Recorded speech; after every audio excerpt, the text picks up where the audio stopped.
Welcome, everyone, to Kress's Corner. I think this is number 4. We have Niklas Herriger here to talk about his business, his exec coaching business.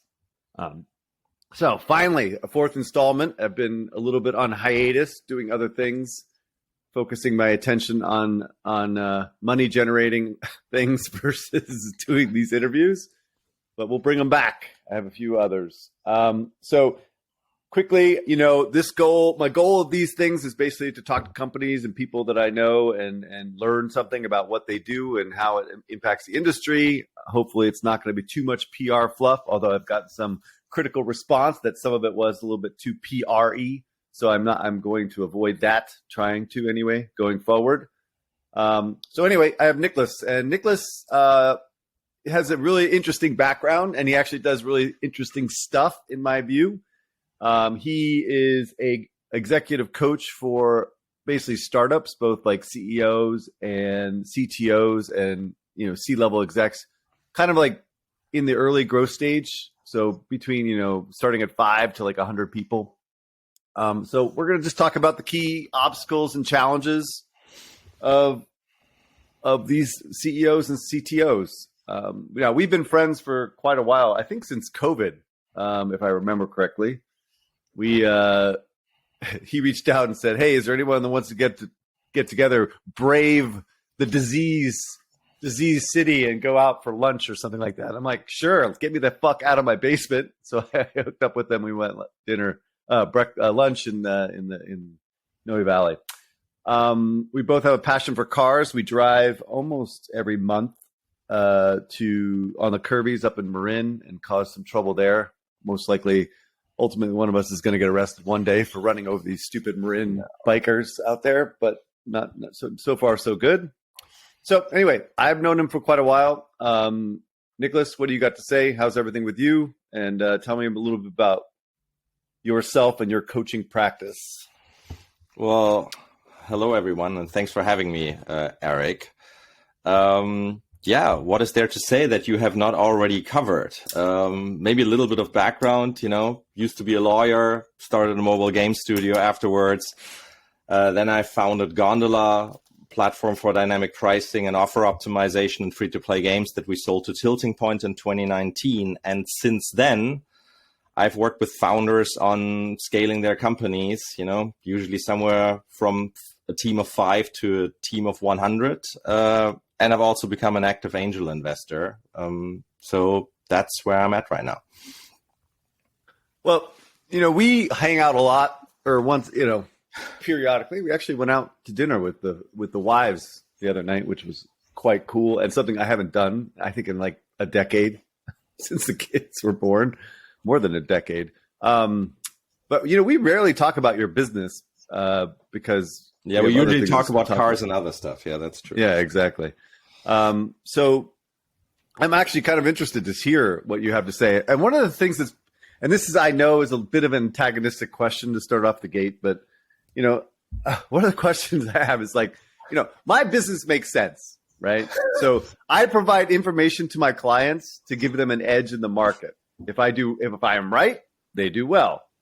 And if I don't, they kick me to the curb, Our incentives are aligned, more or less, right?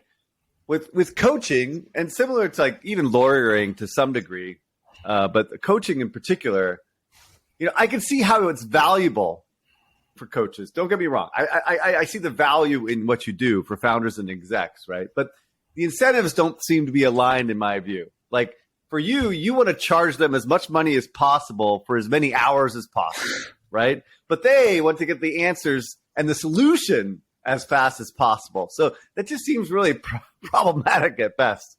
Like what am I missing here? Like, aren't they after like quick solutions and quick answers to their questions? And doesn't that not align with the fact that you want to charge them oodles of money, hours? Okay, a couple of interesting thoughts here and a couple of assumptions. So the first one I want to, differentiate. Coaching is not consulting.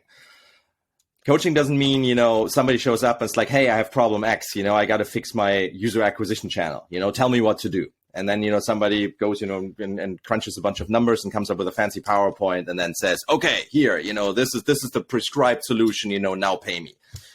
Coaching is much more about, growing in your role, personally as a founder, as an exec, in order to become better and more efficient at what you do, which very much translates into a better and more efficient organization because you are the lead of that organization. So that's one thing.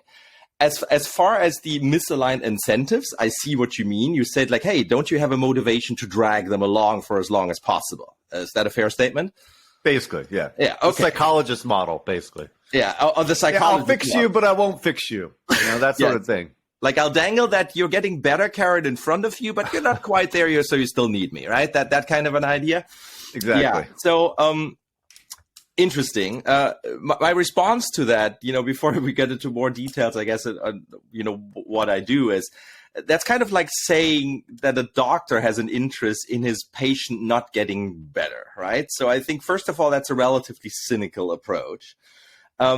Besides, from a business perspective, going back to the doctor example, the doctor is probably way better off building a great reputation and attracting more patients and other opportunities, maybe speaking opportunities or consulting gigs or whatever it is, then he would be trying to juice every last dollar out of his existing patients. And that's the same for me.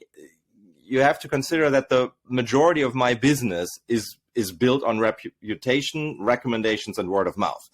Right? I don't run, campaigns out there. There's no performance marketing for coaching. It's not how it works. It's essentially you do a good job, and then people talk, and then, you get more clients and more opportunities.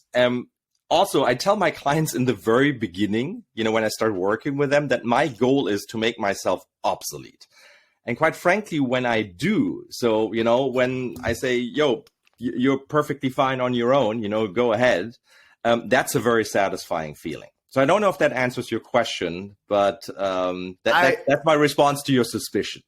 No, well, it kind of answers my questions. I don't know if I agree with you on the on the doctor thing. I think doctors are nowadays like more about churning and burning, but I think I understand what you're saying. So let's dig in a little bit. Like, what is it exactly that you think? What are like the big challenges that you see with execs starting these founding companies? Because the one thing that's clear to me is that there are so many more startups in the gaming space right now. So the opportunity seems to be relatively large for you. But now, like with all those companies like going after the same type of market, like what are the biggest challenges that these companies are seeing when they're growing from just like the startup phase, the seed funding to a round, from 5 to 100 people? So if we leave the business challenges, in the gaming world and in the macroeconomic world aside, so just like from a, coaching founders and executives perspective, what are the main challenges that I encounter? The first one always is focus. And that sounds like, oh yeah, what's the news here? But it's very, very easy. And I'm also, speaking from personal experience, having been in that founder seat for a decade, actually a little more even. It's very easy to get carried away, especially, if you're flush with cash, but even without, right? So there are a lot of, things to try out and to sniff out. And so it's what I see a lot is people working on too many things simultaneously, distractions, spreading themselves and their resources and their teams too thin. What you really want to do is you want to have a hypothesis, which is what every, company is pretty much built around. And then you want to get as fast as you can to some sort of a prototype that you can get feedback on quickly. And then you want to gather data and then you want to iterate. So first thing is focus on one thing and don't try to build 3 things at the same time. You look puzzled. Well, I guess part of my when you say stuff like that, that doesn't seem like the personality type of someone that's going to start a company, right? Do they have that kind of focus and drive, or are they more creative and, visionary and moving from thing to thing, right? So isn't that a tough ask for people that are kind of in that mold of people that do startups? Well, what assumptions are you making about a visionary founder? I mean, I think of people like Pincus. Pincus is always the best example in the gaming space because he saw lots of success, but ultimately abject failure, right? So, but he's a visionary, and he was all over the place. Like, it's like I don't know if he could be focused in an hour, much less a day or a week. So it's like, and I don't know him personally, but that's what I've been told anyway. But like, I find these like creatives like kind of like all over the place, hard for them to focus. Is that a problem, or is that just my false assumption? Well, I think the both. The first assumption that I think you are making is that we are talking about single founders, right? One guy driving the entire thing. Most successful companies, and I have to admit, I obviously know who Mark Pincus is and I've met him, but I don't know if they were co-founders at Zynga, but I'm pretty sure they were. So usually there is a division of labor in the sense you need one guy that is the visionary, absolutely. Somebody who's, has the pie in the sky idea and, can sell this very well. And is inspiring to people and investors and all of that. But you also certainly need an operator and somebody to reel that vision in and said, okay, I know this all sounds great, but what is the first step towards making that vision a reality? And also, what is the first hypothesis that we have to prove or disprove in order to see if we can go somewhere?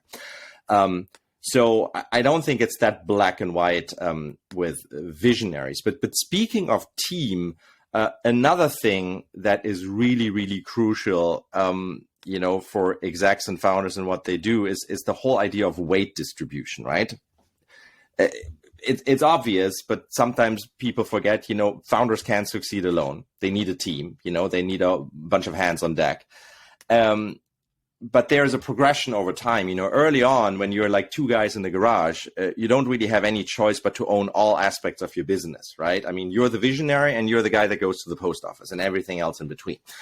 As the company grows, this becomes a problem. A founder that's involved in everything that the company does eventually becomes the primary bottleneck of his own organization. Because, this is like this impasse that everything has to go through, all of the decisions, all of the processes, everything has to go through a founder. But most founders realize this way too late, right? So they are in this growth phase and they've just grown their team from, 15 employees in January to, 50 employees, so 50 in December. And all of a sudden, it's just like, wow, we don't have the structure to support this. And also everything is still going through me. And then to undo this is quite hard. So generally, that's the weight distribution and not becoming the bottleneck of your own organization. That's a challenge I see with almost, I don't want to say everyone I work with, but 75% of the people I work with or have worked with. The last one that especially with technical founders, but in general is oftentimes, not totally clear to them is the need to master human relationships. So, again, founders can't succeed alone. And oftentimes it's, oh yeah, he or she is a great communicator, right? As in, oh yeah, if you can talk well and all that, that will solve the problem. But in reality, that's only part of it. If you want to get people to the pinnacle of their abilities and build the best possible team, and most importantly, take your vision, going back to the visionary, and push this forward, you have to genuinely connect to them, right? You have to enable them to connect to others. And there is this idea that you have to, give them a safe space so that you can melt their defenses and essentially, really tap into all of the resources that they have. Definitely feels like there's a lot of feeling involved here. Definitely out of my wheelhouse for sure. Is this actually necessary? I mean, can't you run it like an army or like a platoon as opposed to this kumbaya bullshit where you're like communication, or is it that's why I'll never be a successful entrepreneur? Lots of things here, but the first thing I want to say is I knew this was going to be fun because you were not going to have some of the things, that I do or say.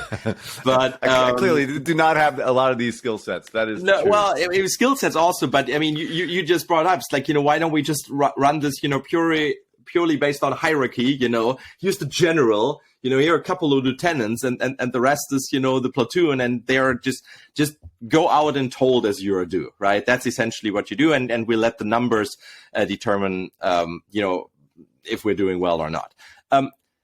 There are a lot of different ways to do things, and there are absolutely, successful companies out there that were or are still being run on that concept. I usually don't find this, most efficient, and I have seen this, attempt fail several times. While the other one, especially in an early stage company, when you're so dependent on the people and then on everyone pulling their weight, I think I prefer the, let's play together rather than let me tell you what it is that you have to do and afterwards shut up. I prefer that approach. What you have to consider is this: humans are super diverse, right? And especially programmers will always tell you, hey, what I really love about a machine is, I put in an input and I know the programming language and it's very predictable for me for how the machine will react. And then, with humans, it's just, I say the exact same thing to 10 different people and I get 15 different reactions. And that kind of freaks me out.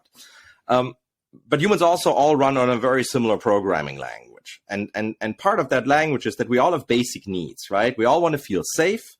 We all want to feel seen, and we all want to feel heard, including you, Eric, right? That even applies to Eric Kress.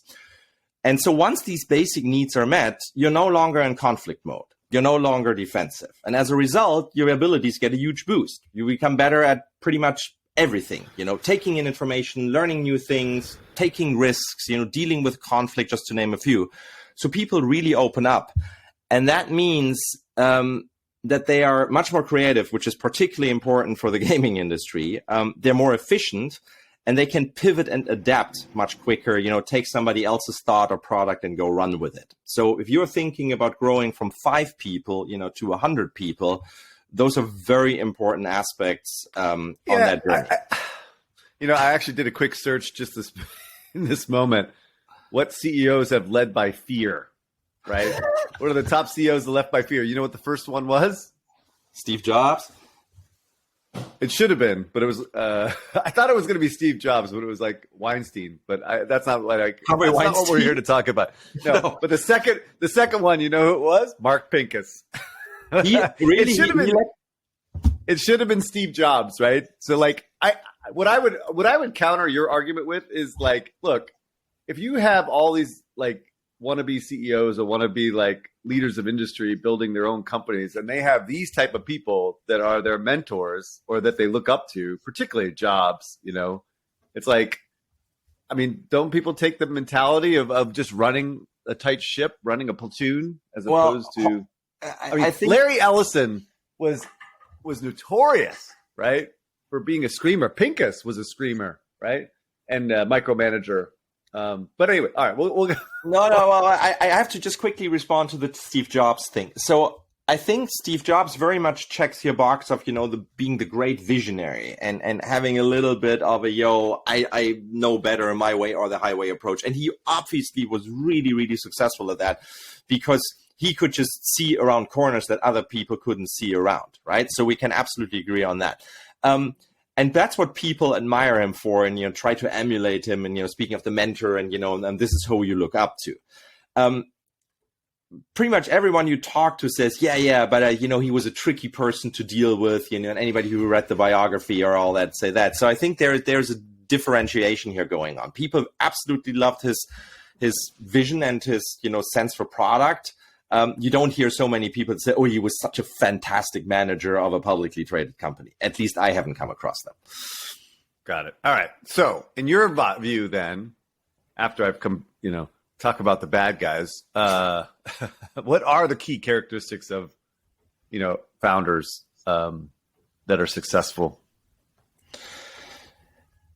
There are lots, but I'm going to mention the ones that I think apply to you regardless of, what it is that you do. So first of all, you need confidence, right?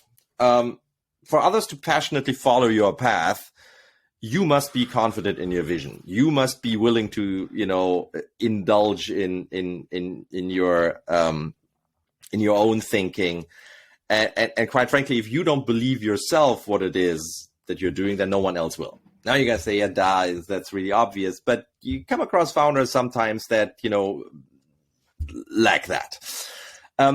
What has to go along with this is humility. And I know that sounds mutually exclusive, but let me explain what I mean. Humility enables you to not fall into the I know it all trap, right? Like the arrogant, you're shaking your head again. Come on. This one I don't see, but I'll let you continue. All right.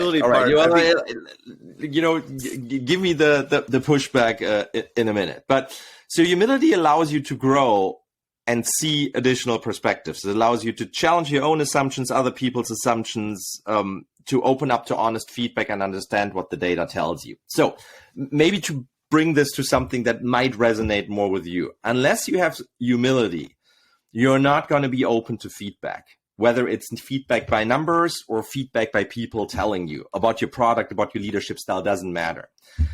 Now, would you agree with me that unless you are open to,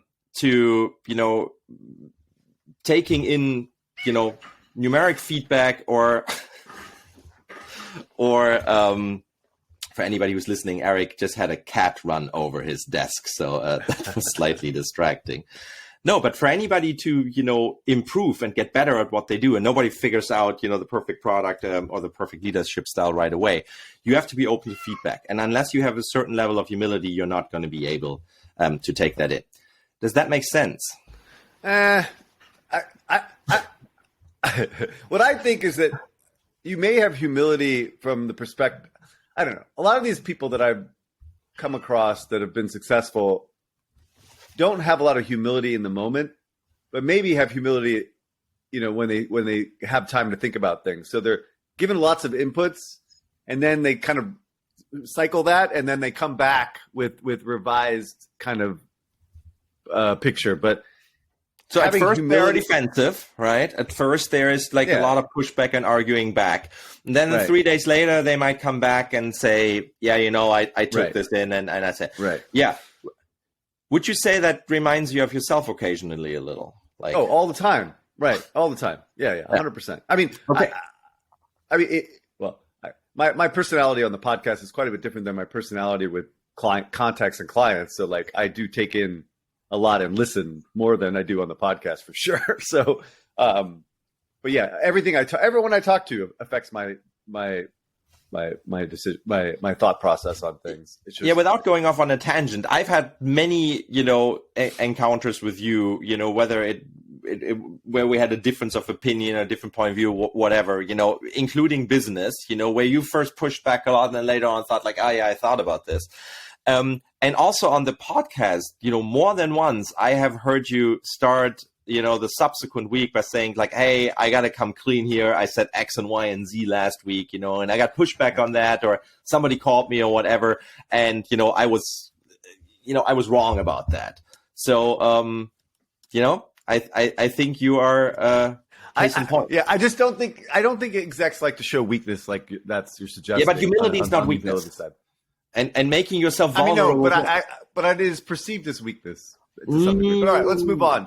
Okay. We're about to go too deep, but I disagree with that statement. It's not. Other things, very obvious, tenacity, whatever you think how hard this is and how long it will take, it will always be multiples of that. And anybody who's ever started a company, and certainly people that have started multiple companies, will confirm that. Whatever you envision, it's going to be worse and harder and take longer. So you have to be able to endure a lot of setbacks and disappointments over and over and over again to have a shot at succeeding. That makes total sense. What else you got? So motivations. What's your motivation to get into this? You come across people that think, oh my God, starting a company is so cool. I'm going to do this and, I'm going to own the whole thing and I'm going to be super rich, 5 years down the road. And yes, that is, making a whole bunch of money is a, very understandable motivation, that pretty much everyone who, becomes an entrepreneur has. But in order to be successful, if you're just setting out and you want to make a quick buck, that's not a good way to, get there and actually, have the big exit and make a whole bunch of money.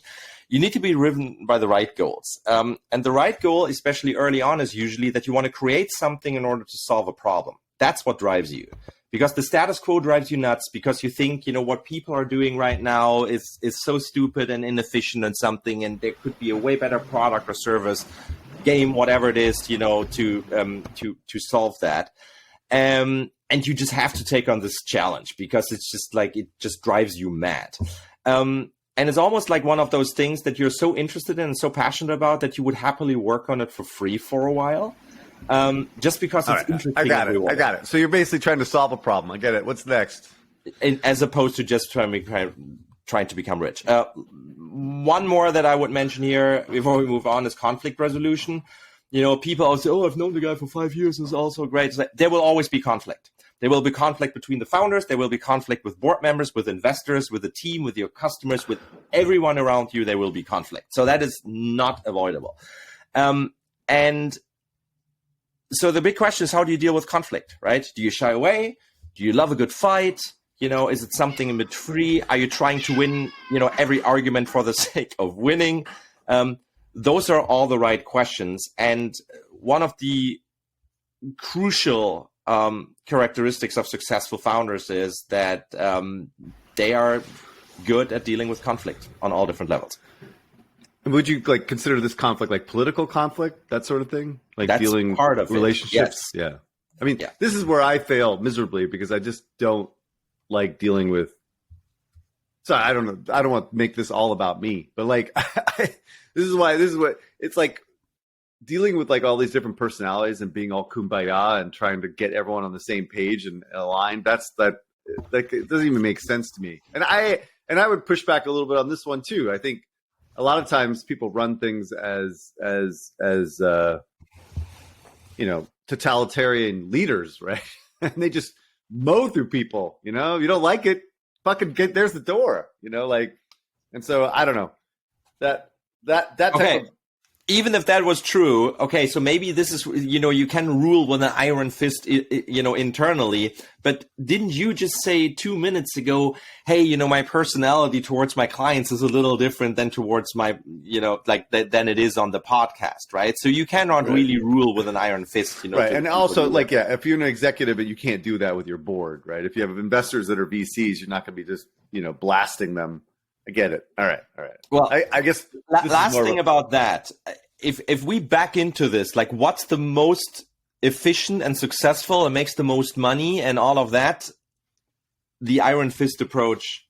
I mean, yeah, maybe if you're running a sweatshop in a certain country around the world, and and you have 10,000 people that do the exact same thing all day long, and it's just faster. Okay, but if you're trying for example, to create a game company, I would challenge it. But in any event, let's move on. So I'll say one more thing about this. And I know I'm talking about more bigger companies. I think probably is part of my focus here is Apple, for instance. Every story I hear about Apple is basically the same. Is that there are basically 6 people in Cupertino that run that whole company, right? And if you go off the rails in any way, they're coming after you, right? So what they are worried most about, even at the senior exec level, is that they get a call from one of those 6 people or an email saying, hey, this advertisement was fucking wrong. This product announcement was wrong. The communication was wrong. And so I think Jobs just basically created that culture within that company. And I think that's what I'm talking about. It's it's all fear in a lot of ways, right? It's you're on razor's edge constantly. And so I don't know. I don't know if that's the right way. I mean, clearly Apple's been one of the most successful companies in the world, right? But anyway, so. Well, 2 things about that. First of all, requirements and challenges in a publicly traded 100,000 people company, very different from what you asked me about, right. How do you get to 100 people early on? That's number 1. And number 2 is, so the more political the environment becomes, the more individuals are going to be focused on doing stuff that makes them look good and covers their ass rather than pushing the business forward. That, I believe, is pretty much always true. And yes, it's hard to avoid that completely when a company, grows beyond a certain size, but there are definitely companies where this happens more and less, and I don't think it's good for business. But that's just me. All right. So what are the characteristics then of founders that you find fail in their aspirations to build a company from 5 to 100? Well, aside from lacking the things that I described before, once again, attitude and arrogance, right? I know it all. I'm the best. This is easy. Who the fuck are you, right? Like pretty much what you just described before, my way or the highway. Don't question me. Just do as you're told. I'm the general. You're nothing. That's a recipe for failure. Because and I think fundamentally you and I disagree on this point, but I think I agree on the rest. But we don't need to keep going out. All right, that. We don't need to keep beating that dead horse. Micromanagers is, I think, something that you mentioned earlier. I remember hearing the term. So the type of leader that can help himself but get involved in everything, every process, every decision. And there's always like the pretentiousness around it. Like, so they pretend to take people off the leash. It's like, hey, here, run this right now. But then, the marketing team is having the Zoom call. And then, I'm just, while I'm eating my ramen noodles, I'm just casually going to dial in and listen to it. No, just ignore me. I'm just a fly on the wall, right? Nothing's more like dehumanizing than that kind of micromanagement. Yeah, and what happens? So exactly. And what happens if you dehumanize people that work for you? Yeah. What happens to their performance? Yeah, they bail. They don't want to be. Well, first of all, the performance suffers, and eventually they say, "Fuck this! I'm going to do something else." All right. What else have we got? Also was mentioned before, shitty communicators, but I think I want to approach this more from the angle of a lack of transparency, right? So there's the exec team is keeping everything very close to their chest, right? And nobody knows where they are as far as, how much money we've left in the bank, how much revenue we are making, what the numbers were for last week, what the goal is, what the product plan is, what the vision is, they all just get, like this pigeonhole view of this one thing that you do, and other than that, shut up. And so nobody knows what the big game plan is except for a very select few. And so two things happen. The one thing is they don't really know what's going on. It's not very motivating, or if you don't have any context on why this task right now matters. The other thing that's going on is the lack of transparency, and the less information they have, the more they start speculating. The more stuff happens through the grapevine and stories come out and all of that. And that's generally not good for a coherent team. So you might think, I'm doing them a favor by not disclosing that things are hard right now. Well, guess what? People can tell things are not going well, you probably just based on your body language, right? Unless you are like a master spy, you won't be able to hide it. So might as well come clean and make them part of the solution. That's the much better approach. But yeah, I see that a lot. The last thing, it's obvious, but people start companies in areas where they have no true domain expertise or relevant experience. I'm just doing this thing because it's damn cool. There's so many people right now doing generative AI because that's the new buzzword, now that NFT and, crypto are not so cool anymore, but generative AI is going to be so revolutionary. It's great, which it will be. No doubt about that. But there's a lot of people trying, to chip away at this, where you really wonder, what do you have to do with this? What is your relevant experience? What's your domain experience? Dude, this is 75% of all Web3 games were started by people that probably never made games in their lives. Well, exactly. They never made games in their life. They didn't have any. And by the way, and the worst example of this, just to say, I got to figure out the name of this company, but it's the 6 guys from HBO that went off to make a shooter, an NFT shooter. It's the most absurd thing ever. I think it was funded by one of the big VCs, but it's ridiculous. Here's the thing.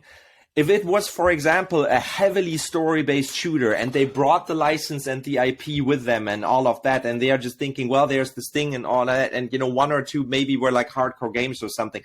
I'm not going to say they don't have any domain expertise. By the way, I don't know exactly what company you're talking about, what they're building, so this is all speculative. But I'm just saying, just because you've never made a game doesn't mean you don't have any domain expertise. But there are some people that literally, I don't know, it's just it doesn't make any sense whatsoever, and you're just wondering, so you're just, once again, doing this for the wrong reasons, I think. All right. So I do have one question that's kind of been bothering me about this whole thing, and this is part of my experience as working at companies is when you're hiring people, like in this growth stage, what is more important? Is it more important to find employees that share your vision or employees that challenge your vision, right? So that you have a sounding board of the people that you hire, or do you just find people that are loyal and share the vision? I guess that's always been my question, because a lot of times in my experience is a lot of execs hire people that don't question their vision. They're just more like good minions, right, to help them execute their vision, right? They don't want people to challenge them because that creates more conflict, and they just want things to get done the way they want them to done. So anyway, what is kind of your like expert take on that? Before I jump into that, I'm actually really curious, what's your take on it? So you just asked me, what's more important? Vision? Or you're just people following along? How would you answer that question? I don't know. My thing is that you want people to challenge you so you make better decisions, like fundamentally. Like maybe, and that's probably been my role throughout my career. So it's like I'm like just betting my own book, right? But at the end of the day, I mean, there's a lot of times that execs just hire people that are loyal, right? That they know will not. And I'm not going to name names here because I don't want to get myself into even more trouble. But at the end of the day, they just hire people that are yes men, that will do what they say, and that don't challenge the status quo, because they do not want to deal with that kind of like things. And I've heard these executives say these words. It's not like it's not like some like secret either. So people don't really get promoted based on merit, but more based on, I guess, loyalty, right? Yeah. I think, for once we're fairly aligned in the assessment of this question. So you need both in the end, right? You need people that are passionate about the larger vision of the company, because the vision, is what drives the mission of the company. So if I work somewhere where I don't really care about this, like, if it happens, great. If it doesn't, whatever. That is not going to make me go the extra mile. So you have to, be able to subscribe to the overall vision and mission of the company. But that doesn't mean, as an exec, from my point of view, that you want to surround yourself with a bunch of fanboys, which is what you described before, right? Just like loyal fanboys. Difference of opinion, constructive criticism, and going back to that, conflict are all very healthy and needed to find the best way forward. So you want a healthy discourse, and you want to encourage debate. And that will only happen if you have people that, feel safe enough and feel heard and dare to speak up and push back and say, I think we're on the wrong course here. This is not going to work. And by the way, I have the data to back it up, and we have to, recalibrate. If your goal really is to have the best possible outcome, whether it's on a product level or on a whole company level, then I think that is by far the best way forward to run a successful business. But I also know there are a lot of executives out there that have a different approach. Got it. And the other question I always have is like, how do you actually manage these guys that you're talking to, or guys or girls for that matter, that you talk to, that their personal and the professional balance, right? So I imagine these founders who are growing their business just have no life besides what they do at the office. How do you recommend to balance that? What sacrifices required? Like, how do you manage your time when you're trying to build something like this? Well, what's even more important than managing your time, and you're right, you'll spend pretty much every waking hour on this thing, is how you manage your attention, right? Because you can also, be with your family or, play tennis or something. If your mind is still completely on the company all the time, then yes, you might be spending your time playing tennis, but really your attention is on something else. So in one word, it's got to be sustainable. And that is, not the same for everyone out there. But this old saying, it's a marathon, not a sprint, is true. And And so startups usually start with nothing, right? There's no money, there's no office, no team, no product, no marketing, no strategy. It's just nothing. So getting this off the ground, even somewhere, takes huge commitment and sacrifice. There's no way around it. And if you're not ready to do this, do something else.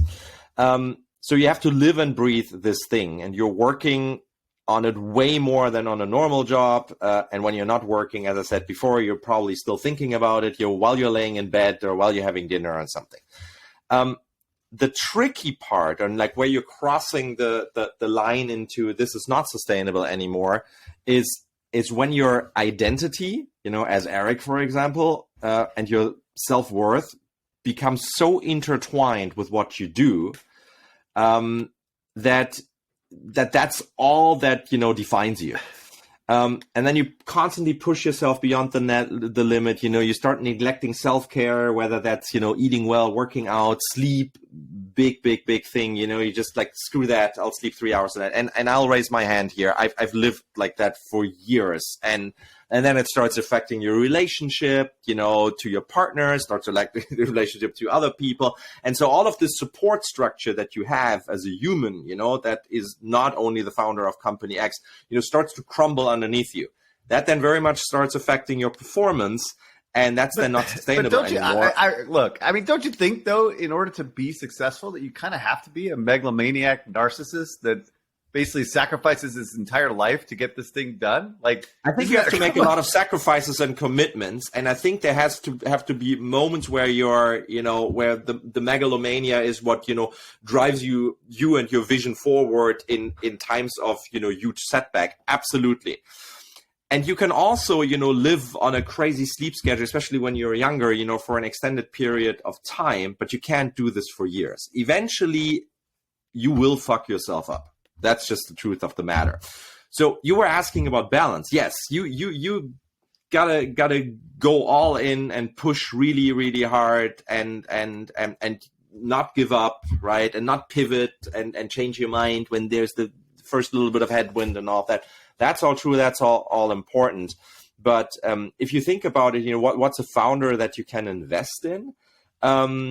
I want to see from a founder that there is a certain level of recognition that if I just deplete my battery, into the red zone all the freaking time, then that's not something you're getting, applause from me for exclusively, because I know if I'm an early stage investor, for example, on average, even if things go perfectly well, it will take me 7 years to see anything back. If you crash and burn 4 years in, that's not good for business. So there has to be a balance. All right. I guess I just seen that, like, you don't have to be a narcissist. No, I think you have to be a narcissist. I know it's a different kind of calculus, but these investment bankers that I started my career with were like basically almost exactly the same type of story. And one of them came up to me, this Paul Barber, I think he's still around, and he's like, "Look, you want to do this business, you're never going to see your family. You're never going to be able to like be there for your kids. Like, you just have to sacrifice everything to be a successful investment banker." And that's exactly what happened to him. I think they got divorced. He probably was estranged from his kids. They pushed half of their money, the other way. Yeah, exactly. But he was fucking successful, dude. The guy was a baller, right? Like, he was like the king of the crops when it came to the software equity markets back in the way long days in the 90s. And I don't know. I remember that story specifically, him saying that. I'm like, holy crap. I'm like, this is not for me. Like, I'm not sacrificing my entire life to do investment banking, but that's kind of what was required. So I feel like that may be a requirement for a lot of these type of high functioning exec roles. But I definitely understand why balance is important. Well, and also I think you can be incredibly driven and also incredibly successful without being a narcissist or neglecting everything else in your life and just going for this one metric and nothing else. People will agree with me here, but that's my opinion. Got it. All right. Anything else like key to success for these execs? And Anything we haven't covered yet as far as anything other key learnings that you have that you could share with the folks that are looking into becoming successful, narcissistic, megalomaniac founders, neglecting everything else in their life founders. Look, I think one thing we haven't talked about yet, and you're going to roll your eyes again because that sounds like, very feely again. It's like the whole passion idea. I think there's no, absolute, pre-baked path that you have to take in order to be a successful founder. I think there's a lot of diversity out there, not only in like the people that do this, but also, how they got to where they were. What I think is very important, ask yourself why you want to do this. Honestly, just have a heart-to-heart with yourself. And by the way, asking all of these questions that might be painful in the beginning, I can only tell you when you're a year in, it's 3 times as painful because there's a lot more shit riding on it. So it'll never be as easy as in the very beginning.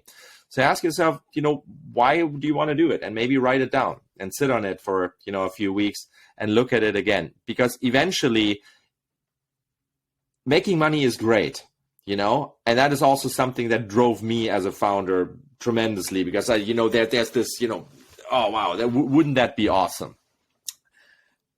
But speaking of investment banking, if you're just looking for the career that has the highest probability, to make a bunch of money for you, there are probably, and, tell me if you agree with this statement, Eric, but there are probably way better odds out there than starting a company. Right. No, that's totally true. Yeah. Like if you can get into investment banking or consulting, like I think making lots of money, like you may not knock it out of the park per se, but you will make lots of money because there are a lot of starving founders out there, right? Yeah. Right. So that's one thing. But if your motivation really is like, hey, I want to give this a shot. I see this opportunity. I think I see something that other people are not seeing. I have I have the energy, I have the passion, and I want to change the status quo, build this product, build this service, and see how it goes. And yeah, whatever, if nobody pays me for it in the beginning, I'll just tinker around with it. And I know I will win because I will learn a lot of shit along the way. And I'm okay, or my ego is okay, walking away from it, 6 or 12 months in, or even sooner, then that is awesome. Because for most people that have, runaway successes, this was not the first company they ever founded, right? They took multiple shots on goal before they got there.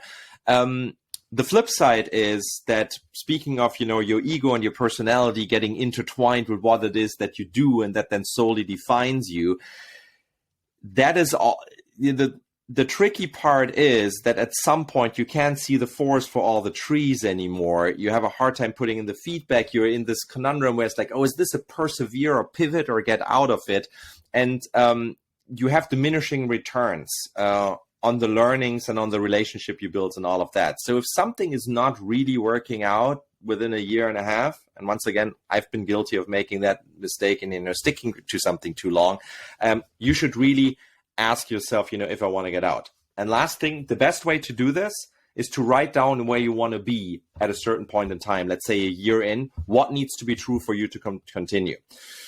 Because if you don't write it down, that story and that memory will change in your head over and over and over again. And it's really easy to fool yourself into something that will, take too long. All right. Final question. In what way does your service help the interactive industry?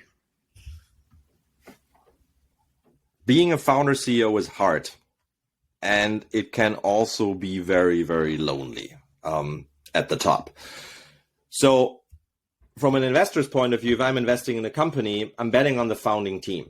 The earlier I am, stage-wise as an investor, the more I'm investing in the people and not in the existing business because there are not a lot of numbers to go around. So after an investor makes his investment, his mind changes or goes to, what's the most impactful way I can support a founding team to reach its full potential and make me the most amount of money. And I think coaching is a very powerful tool to do that. Awesome. And how could anyone reach you about your coaching services? Well, you find me on LinkedIn. Shilling again. Oh, go ahead. Sorry. No, NiklasHerriger.com or LinkedIn. I'll leave it at that. All right. Thanks for coming out. I'm looking forward to our next romp through Marin. Hopefully we take out some of those bike riders with the $20,000 bikes. But that is Eric. That is not me. I have no interest in getting into that kind of trouble. Anybody that has a $20,000 bike deserves to get run over at least once in their life. But anyway. Don't you have a really expensive electric mountain bike? Hey. That's not part of the joke. All right. Anyway, Sorry. Talk to you soon. Talk to you soon, buddy. Thank you. Bye.